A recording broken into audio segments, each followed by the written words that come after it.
नमस्कार, आप देख रहे हैं प्रदेश का सबसे भरोसेमंद news channel India news Uttar Pradesh Uttarakhand में हूं आपके साथ पराग गुप्ता।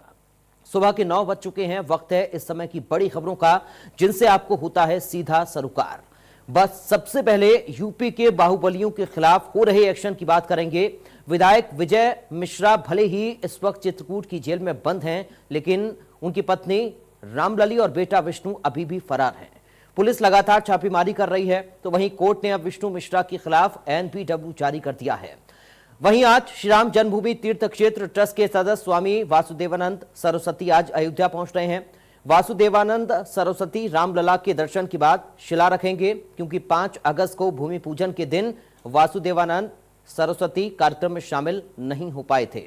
इस वजह से आज शिला रखी जाएगी। तो वहीं गाजियाबाद में स्कूलों में मनमानी के खिलाफ पेरेंट्स एसोसिएशन का आंदोलन जारी है। पिछले 2 दिनों से लोग धरने पर बैठे हुए हैं। तो वहीं पेरेंट्स एसोसिएशन की मांग है कि स्कूल 3 महीने की फीस माफ करे, लेकिन अभी तक इस मसले का हल नहीं निकल पाया है। इसके साथ ही यूपी में कोरोना के जारी कहर के बीच आज से सीरो सर्वे शुरू हो रहा है। 6 सितंबर तक चलने वाले सर्वे में हर रोज 11 जिलों में 1080 टेस्ट होंगे। तो चलिए शुरुआत करेंगे। विजय मिश्रा के बेटे के खिलाफ एनबीडब्ल्यू जारी हुआ है। मुख्य न्यायिक मजिस्ट्रेट ने एनबीडब्ल्यू जारी किया है। बड़ी खबर आपको बता रहे हैं। विधायक के रिश्तेदार ने मुकदमा दर्ज करवाया। मकान और कंपनी पर कब्जा करने का आरोप है। विधायक विजय मिश्रा चित्रकूट की जेल में फिलहाल बंद हैं। विधायक का बेटा विष्णु और पत्नी रामलली फरार चल रही हैं।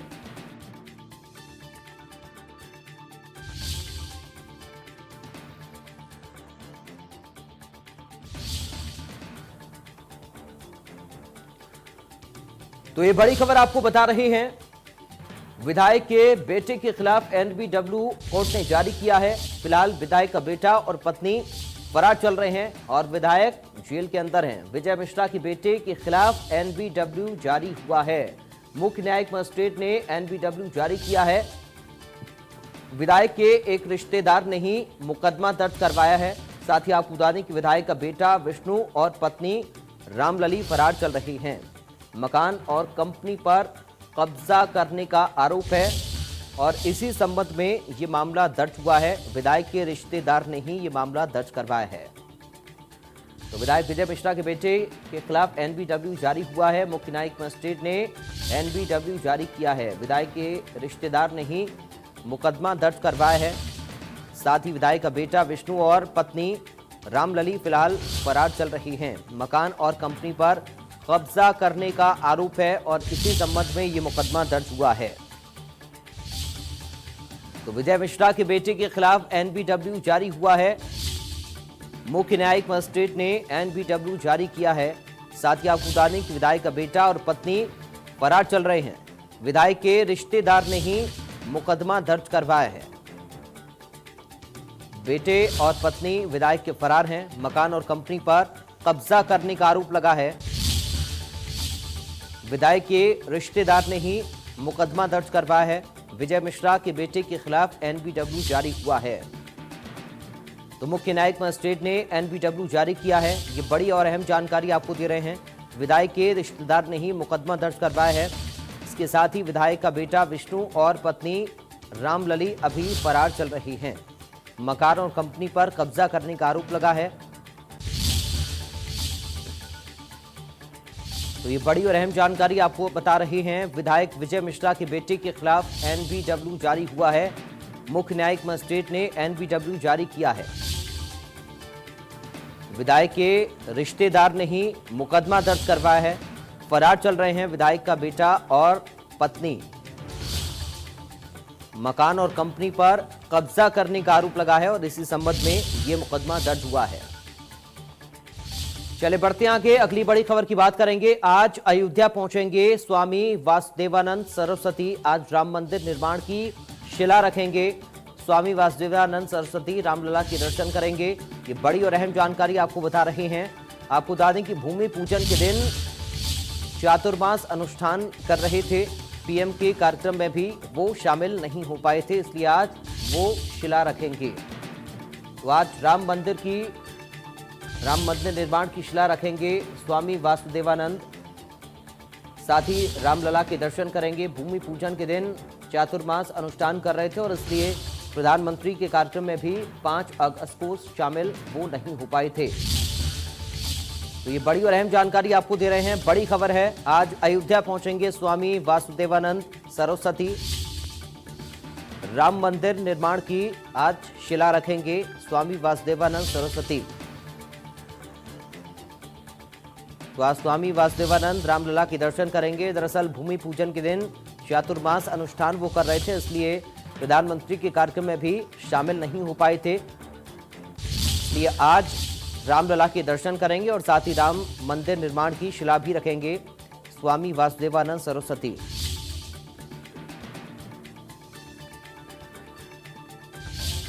तो ये बड़ी और अहम जानकारी आपको बता रही हैं। स्वामी वासुदेवानंद सरस्वती आज रामलला के दर्शन करेंगे, उसके साथ ही राम मंदिर निर्माण की शिला भी उनको आज रखनी है।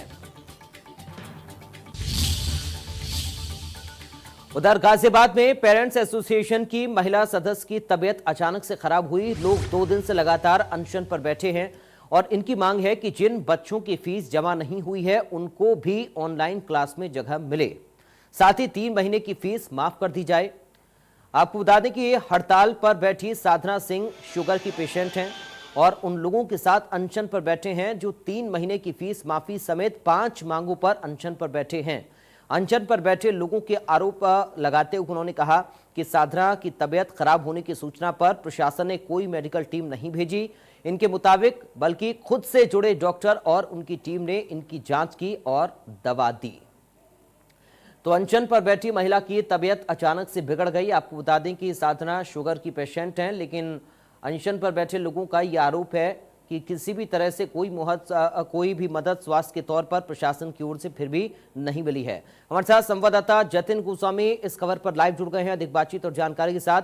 जतिन, फिलहाल क्या कुछ चल रहा है इस पूरे मामले को लेकर, क्योंकि जो अनशन पर बैठी है साधना, उनकी तबीयत बिगड़ी है और प्रशासन पर एक और आरोप लगा दिया है कि किसी भी तरह से स्वास्थ्य मदद भी नहीं दी गई।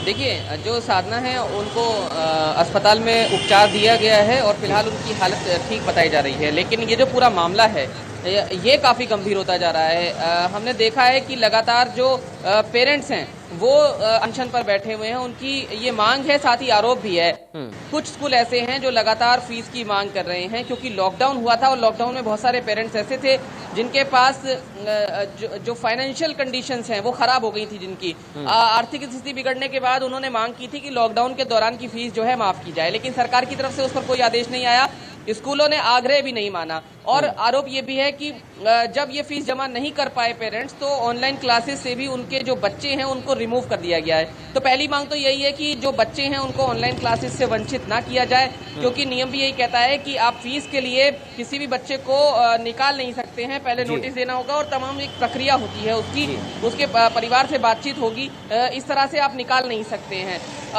उस बीच क्योंकि ये लगातार अनशन पर बैठे हुए हैं, स्वास्थ्य विभाग पर भी इन लोगों का कहना है कि टीम नहीं आई। हालांकि कल इनका ये भी कहना था कि जब ये अनशन पर बैठे हैं तो नगर निगम ने इनकी मदद की है। अब ये प्रशासन से लगातार मांग कर रहे हैं कि ये मांग सुनी जाए। हालांकि यहाँ पर ये भी बता दें कि गाजियाबाद के डीएम ने इस मामले में गंभीरता दिखाते हुए कुछ स्कूलों पर शिकंजा कसा है। एक स्कूल की मान्यता रद्द यानी एनओसी रद्द करने के आदेश कल दे दिए गए थे। एक स्कूल पर 1 लाख रुपए का जुर्माना लगाया गया था। बैलेंस शीट जो है सभी स्कूलों से मांगी गई है और इसके अलावा पेरेंट्स से भी कहा गया है कि वो अपनी वेतन की जो स्लिप है वो जमा करा दें, जिससे ये तय हो पाए कि कौन पेरेंट कितना सक्षम है और साथ ही साथ ये भी तय हो पाए बैलेंस शीट के आधार पर स्कूलों की कि क्या वाकई स्कूल इसमें कोई रियायत दे सकते हैं। और निश्चित है ये आरोप भी लगातार है कि स्कूल सक्षम है, जब बच्चे स्कूल नहीं जा रहे हैं, वहां पर इंफ्रास्ट्रक्चर का इस्तेमाल नहीं हो रहा है, तो क्यों फीस दी जाए। तो जो पेरेंट्स है वो ये कह रहे हैं कि जो लॉकडाउन के दौरान की फीस है वो माफ होनी चाहिए और जो स्कूलों की मनमानी है वो रुकनी चाहिए। जी ठीक है जतिन, आप मेरे साथ बने रहिए। पेरेंट्स एसोसिएशन की ओर से, सीमा त्यागी की ओर से क्या कुछ कहा गया है ये अपने दर्शकों को एक बार हम सुनवा देते हैं। ऐसा लग रहा है कि जैसे शासन प्रशासन ने पूरी तरीके से आंख बंद कर ली है अपनी, कि उन्हें अभिभावकों की बात नहीं सुननी, वो सिर्फ अभिभावकों को परेशान कर सकते हैं। 2 दिन हो गए हैं, 48 घंटे से ज़्यादा का समय होता जा रहा है और मेरी एक साथी साधना सिंह जो कि प्रेसिडेंट है सेंट मैरी पेरेंट एसोसिएशन की, उनकी तबीयत भी ख़राब हो गई, शुगर लेवल बढ़ गया। और जिस वक्त इनकी तबीयत खराब हुई उस वक्त एडीएम सिटी यहाँ से 10 मीटर दूर ही मौजूद थे, लेकिन प्रशासन ने कोई डॉक्टर भेजने की भी व्यवस्था नहीं की। जतिन, सीमा त्यागी को हमने सुना, उनकी ओर से साफ तौर पर ही कहा जा रहा है कि प्रशासन सुनने को तैयार नहीं है। वो एक बार को ये भी नहीं समझना चाहते हैं कि आखिर क्या कुछ इनकी मांग है, उन पर विचार ही किया जाए।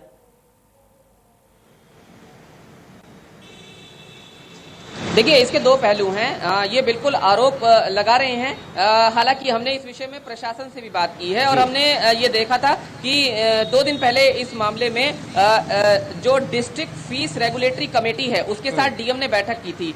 हालांकि उसमें निर्णय निकालने की बात जरूर लंबे वक्त से कही जा रही है, लेकिन जब ये अनशन शुरू हुआ है तो मामला और ज्यादा गर्मा गया है। अब क्योंकि जो गेंद है वो सरकार के पाले में है, प्रशासन ये कहता है कि जो फीस का फैसला है वो अंतिम तौर पर सरकार को लेना है। और हालांकि अभी हम और आप सब जानते हैं कि फीस को लेकर किसी तरह की माफी का फैसला सरकार की तरफ से नहीं आया है, लेकिन फिर भी गाजियाबाद के जो जिला अधिकारी हैं वो अपनी तरफ से प्रयास का दावा कर रहे हैं। और हमने ये भी बताया कि कैसे जो कुछ स्कूल है उन पर शिकंजा भी कसा गया है, क्योंकि बैलेंस शीट उनसे मांगी गई तो उन्होंने बैलेंस शीट नहीं दी। हालांकि जो पेरेंट्स हैं उनका कहना है कि ये मजबूरी का वक्त है, इसमें सरकार को समझना चाहिए, स्कूलों को भी समझना चाहिए। जब स्कूलों से आग्रह किया गया कि कम से कम वो कुछ फीस तो माफ कर दें, एटलीस्ट वो प्रोरेटा बेसिस पे फीस ले ले, क्योंकि इंफ्रास्ट्रक्चर का इस्तेमाल इस समय स्कूल का नहीं हो रहा है। बच्चे बिल्डिंग में तो जा नहीं रहे हैं, बिल्डिंग का इस्तेमाल नहीं कर रहे हैं, वहां पर किसी तरह की सुविधा का इस्तेमाल नहीं कर रहे हैं, सिर्फ वो ऑनलाइन क्लासेस ले रहे हैं। तो उस हिसाब से अगर फीस निर्धारित कर दी जाए और लॉकडाउन के पीरियड की फीस माफ कर दी जाए तो जो बच्चों के पेरेंट्स हैं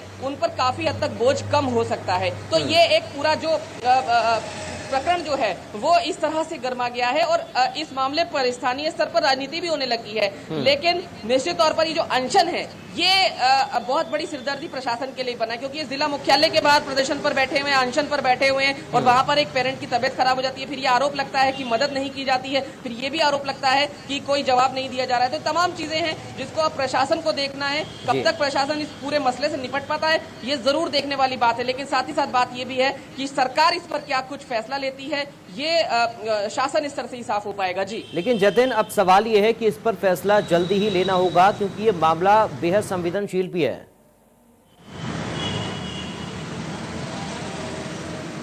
बिल्कुल, देखिए संवेदनशील मामला है और हर घर से जुड़ा हुआ मामला है, क्योंकि हर व्यक्ति, चाहे वो हम यहाँ महकमे की बात नहीं कर रहे, हम यहाँ किसी ओहदे की बात नहीं कर रहे, हर व्यक्ति एक पेरेंट भी है, तो सीधे सरोकार पेरेंट से है इस मामले का। क्योंकि स्कूलों पर लगातार पहले से ये पहला आरोप नहीं है, हमने पिछले कई सालों में दिखाया है कि एनसीआर में स्कूल मनमानी करते हैं, वो कई गुना फीस वसूलते हैं, इसके अलावा एनुअल चार्ज के नाम पर वसूलते हैं, बिल्डिंग फंड के नाम पर और तमाम तरीके के चार्जेस लगाए जाते हैं। तो निश्चित है अगर वो इतने चार्जेस वसूलते आए हैं तो कहीं ना कहीं स्कूलों को भी नैतिक तौर पर इसमें समझने की जरूरत होगी कि क्या वो कोई फीस की माफी करते या नहीं करते। हालांकि स्कूलों की तरफ से ऑफ रिकॉर्ड जवाब आया है कि उनके पास सरकार का ऐसा कोई आदेश नहीं है। चलिए, बहुत शुक्रिया आपका जतिन, तमाम जानकारी और इस बातचीत के लिए।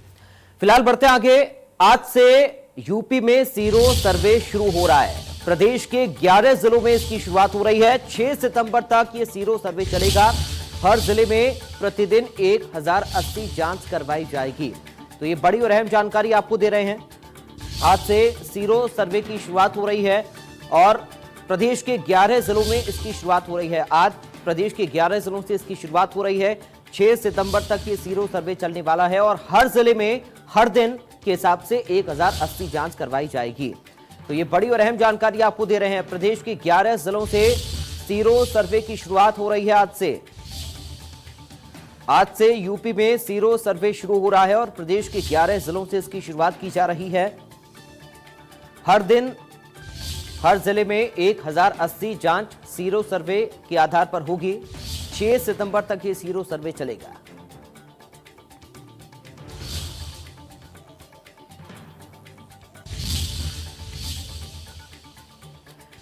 आज से शुरू हो रहे सीरो सर्वे को लेकर उत्तर प्रदेश के स्वास्थ्य मंत्री जय प्रताप सिंह से खास बातचीत की इंडिया न्यूज संवाददाता ने। उन्होंने कहा कि सरकार कोरोना जैसी महामारी से निपटने के लिए लगातार प्रयास कर रही है। क्या कुछ और उन्होंने कहा, आप खुद ही सुनिए। उत्तर प्रदेश में 4 सितंबर से सीरो सर्वे की शुरुआत होने जा रही है। जिसमें ये पता लगाया जाएगा कि आखिरकार ये सामुदायिक संक्रमण अभी तक कहां पर पहुंचा है और कितने लोगों में फैल चुका है। उत्तर प्रदेश से स्वास्थ्य मंत्री माननीय जयप्रताप सिंह भी हमारे साथ मौजूद हैं और पूरी जानकारी विधिवत तरीके से बताएंगे कि आखिरकार किस प्रकार से ये सर्वे होगा। सर, ये किस प्रकार से सर्वे होगा? ये समाज में जानने के लिए कि प्रतिरोधक क्षमता पूरे समाज में कितने प्रतिशत बढ़ा है। इतने बड़े समाज में, इतने बड़ी जनसंख्या में, पूरे देश में, और कई प्रदेशों ने भी इसको प्रारंभ किया है। हम लोग भी पहले इसको 1 महीना पहले शुरू करने जा रहे थे, मगर अब कल से प्रारंभ होगा। तो इसमें जानकारी ये लेना है कि ऐसे समाज में प्रतिरोधक क्षमता या एंटीबॉडी इसके अंदर डेवलप हो गए हैं, तो इससे ये लगता है कि उनको कोरोना शायद पहले हो चुका होगा, और इसलिए इस तरह का एक सर्वे दिया जा रहा है ताकि हमको मालूम पड़े कि कितने हमारे इस तरह के प्रतिशत लोगों को ऑलरेडी ये हो चुका होगा कोरोना, और जिसके वजह से उनका प्रतिरोधक क्षमता में ये दर्शा रहा है कि एंटीबॉडी डेवलप हो गया है, ताकि हम बाकी जो टेस्टिंग हम करेंगे, जो एट रैंडम कहीं कि हम लोग पूरा गांव के गांव लेते हैं, उसको फिर हम दूसरे जगह से करना शुरू करेंगे। सर, देखा जा रहा है अब लगातार जिलों का दौरा कर रहे हैं और अब ये जानना चाहेंगे कि आखिरकार ये कितने दिन चलेगा सर्वे और किन किन जनपदों में होना है? ये 11 जनपदों में होना है। इसमें कानपुर नगर, वाराणसी, गोरखपुर, आगरा, प्रयागराज, कौशाम्बी, बागपत, मुरादाबाद, गाजियाबाद, लखनऊ और मेरठ, इन जनपदों में ये चलेगा। और इसमें 10 टीम हम लोगों ने गठन किया है। प्रत्येक जनपद में 10 टीम गठन होंगे और 4 सदस्य इसमें होंगे, जिसमें एक चिकित्सा अधिकारी होगा, एक प्रयोगशाला सहायक होगा, एक प्रयोगशाला प्राविधिक होगा जिसको लैब टेक्नीशियन कहते हैं, और एक एएनएम तथा एक आशा कार्यकर्ती होंगे। तो जो उसमें एएनएम होंगे वो अभिलेखी कार्य का काम करेंगे, जिसमें पूरा उस परिवार का डिटेल नोट करेंगे, और उसको हम लोग इस तरह से छोटे छोटे क्लस्टर्स में हम लोग लेंगे। जैसे 4 स्थानों में हम लोग 6 घरों को चिन्हित करेंगे, और उन घरों के अंदर हम उनको व्यक्ति को, जो प्रतिभागी व्यक्ति होगा उसका आयु 18 से 59 के अंदर ही होना चाहिए, और उनके स्वैच्छिक सहमति से तब हम जाके उनका इस टेस्ट को करेंगे। प्रतिभागी का हिंदी और अंग्रेजी भाषा भी समझना जानकारी होगा, क्योंकि जो भी हमको जो उनको समझाएंगे कि हम इस कारण से इनका ये टेस्ट ले रहे हैं, तो उनको पूरी बात समझना भी चाहिए। सर, ये ट्रायल पे 11 जिलों पे है, इसके बाद क्या माना जाए पूरे उत्तर प्रदेश में आप कराएंगे? इसका जो रिपोर्ट आएगा उसके हिसाब से हम लोग देखेंगे किस तरह से रिपोर्ट आएगा, इसका प्रतिशत कितना बढ़ गया है समाज में, कितना हमारा प्रतिरोधक क्षमता की वजह से इतना बढ़ गया है, तो उसी हिसाब से हम आगे डिसाइड करेंगे। उत्तर प्रदेश के स्वास्थ्य मंत्री माननीय जयप्रताप सिंह का कहना है कि जो सीरो सर्वे की शुरुआत होने जा रही है 4 सितंबर से, ये 6 सितंबर तक चलेगा और उत्तर प्रदेश के प्रमुख 11 जनपदों में इसका सर्वे कराया जाएगा, और साथ ही साथ ये पता लगाया जाएगा कि ये आखिरकार संक्रमण कहाँ तक पहुँचा है, जिससे कि हमको ये अनुमान हो सके कि उत्तर प्रदेश के वासी कहाँ तक सुरक्षित हैं और किस प्रकार से हम उनका स्वास्थ्य का ध्यान रख सकते हैं। वीडियो जर्नलिस्ट संस्कार मिश्रा के साथ अभिषेक सिंह, इंडिया न्यूज़, लखनऊ, उत्तर प्रदेश। तो फिलहाल यह वक्त है यहाँ छोटे से ब्रेक का, जल्द हाजिर हूं।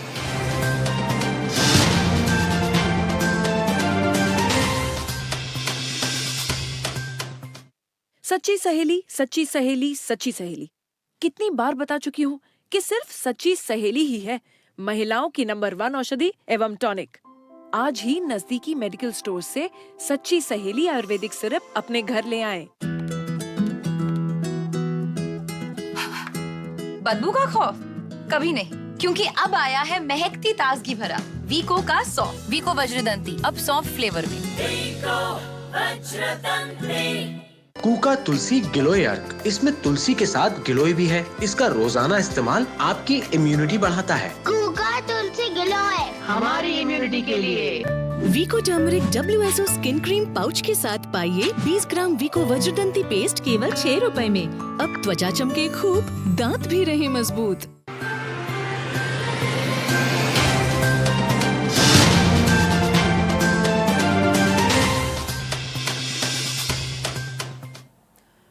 चलिए बढ़ते हैं आगे। ब्रेक के बाद स्वागत है आपका। अब बड़ी खबर की बात करेंगे। एक बड़ी और अहम जानकारी सामने आ रही है। कानपुर देहात से बड़ी खबर आपको बता दें, जहां पर अवैध बालू भंडारण पर एक्शन हुआ है।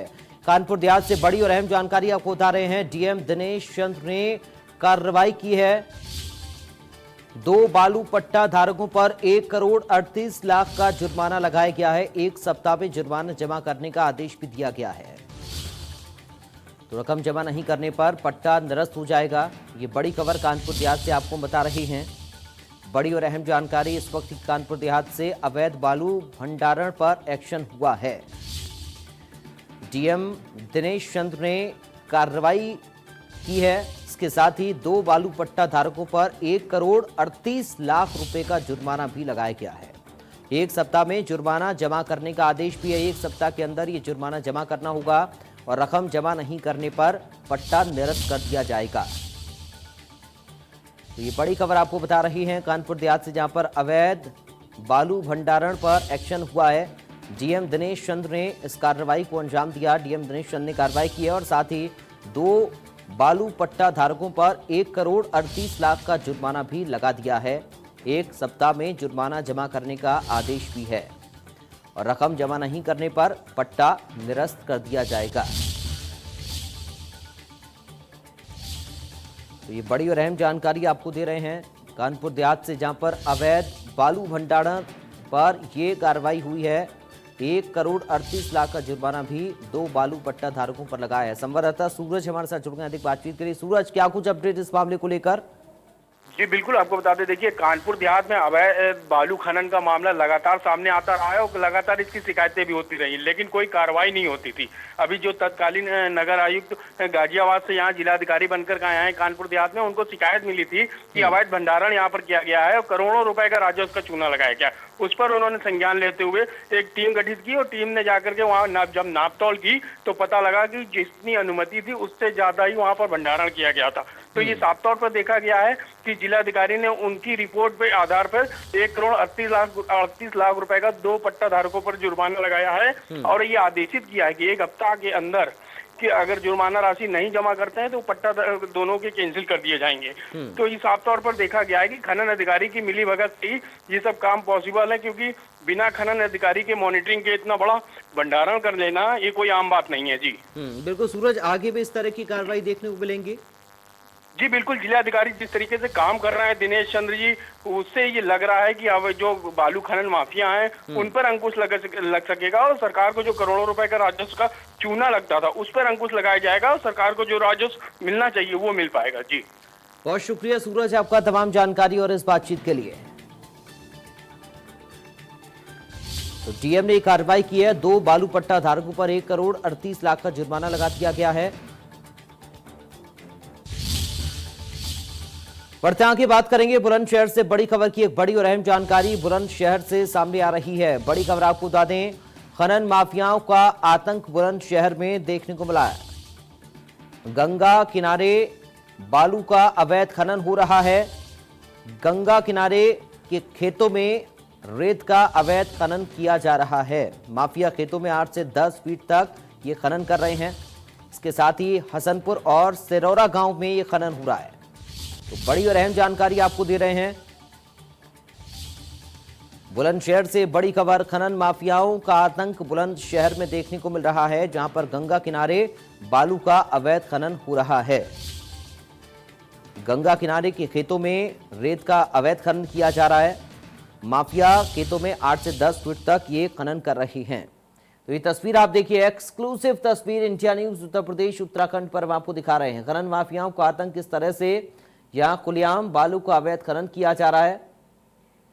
गंगा किनारे बालू का अवैध खनन हो रहा है। ये तस्वीर आप देख सकते हैं। पुनीत हमारे साथ जुड़ गए संवाददाता। पुनीत, बहुत जल्दी से फिलहाल क्या कुछ एक्शन इस पर अभी तक प्रशासन ने लिया और नहीं लिया तो कब लिया जाएगा, ये सवाल बना हुआ है। खुलेआम बालू का यहाँ खनन हो रहा है। देखिए पराग, सबसे बड़ी बात है, अगर एक्शन की बात करें तो यहाँ पर खनन माफियाओं के हौसले इतने बुलंद हैं कि अभी 4 दिन पहले खुद जिला खनन अधिकारी पर खनन माफियाओं ने जानलेवा हमला किया था और उसमें 2 लोगों की अरेस्टिंग भी हुई थी। लेकिन किस तरीके से अनुच्छेद थाना क्षेत्र के ये हसनपुर गांव में धड़ल्ले से खनन हो रहा है और देखिए एक नया तरीका इन खनन माफियाओं ने निकाला है कि बुग्गियों से खनन हो रहा है। हालांकि जिला प्रशासन इस पूरे मामले पर अभी। चलिए, बहुत शुक्रिया पुनीत आपका तमाम जानकारी और बातचीत के लिए। अब एक नजर 2 मिनट में 10 बड़ी खबरों पर।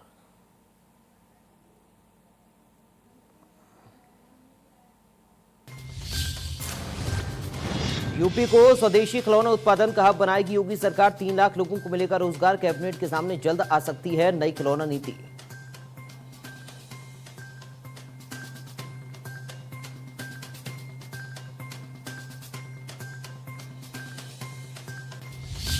आज से शुरू होगा यूपी में सीरो सर्वे। प्रदेश के 11 जिलों में हर रोज होंगे 1080 टेस्ट। 6 सितंबर तक चलेगा सीरो सर्वे। राज्यसभा उपचुनाव के लिए नाम वापस लेने का आज आखिरी दिन। बीजेपी के 2 उम्मीदवारों के नामांकन पाए गए सही। 11 सितंबर को होगा 1 सीट के लिए उपचुनाव। सहकारी भूमि बैंक चुनाव में 3 दशक बाद यादव परिवार का वर्चस्व खत्म। बीजेपी 311 में जीती 281 सीटें। मंगलवार को हुए थे यूपी सहकारी भूमि बैंक के चुनाव। आज अयोध्या पहुंचेंगे स्वामी वासुदेवानंद सरस्वती। आज राम मंदिर निर्माण की रखेंगे शिला। स्वामी वासुदेवानंद सरस्वती रामलला के दर्शन करेंगे। विजय मिश्रा की बेटी के खिलाफ एनबीडब्ल्यू जारी। मुख्य न्यायिक मजिस्ट्रेट ने जारी किया एनबीडब्ल्यू। विधायक के रिश्तेदार ने दर्ज करवाया है मुकदमा। गाजियाबाद में पेरेंट्स एसोसिएशन की महिला सदस्य की तबीयत अचानक से खराब। पेरेंट्स एसोसिएशन के लोग 2 दिन से लगातार अनशन पर बैठे हैं।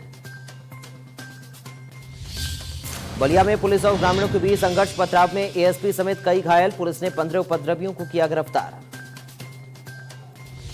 बुलंदशहर के अनूपशहर कोतवाली के गांव हसनपुर में और सरोरा में खनन माफियाओं का आतंक। गंगा किनारे हो रहा अवैध बालू का खनन। एटा के नगर कोतवाली क्षेत्र के आवागढ़ हाउस स्थित बाइक सवार 3 बदमाशों ने गैस एजेंसी के कर्मचारियों से तमंचे के बल पर 7 लाख रुपए लूटे।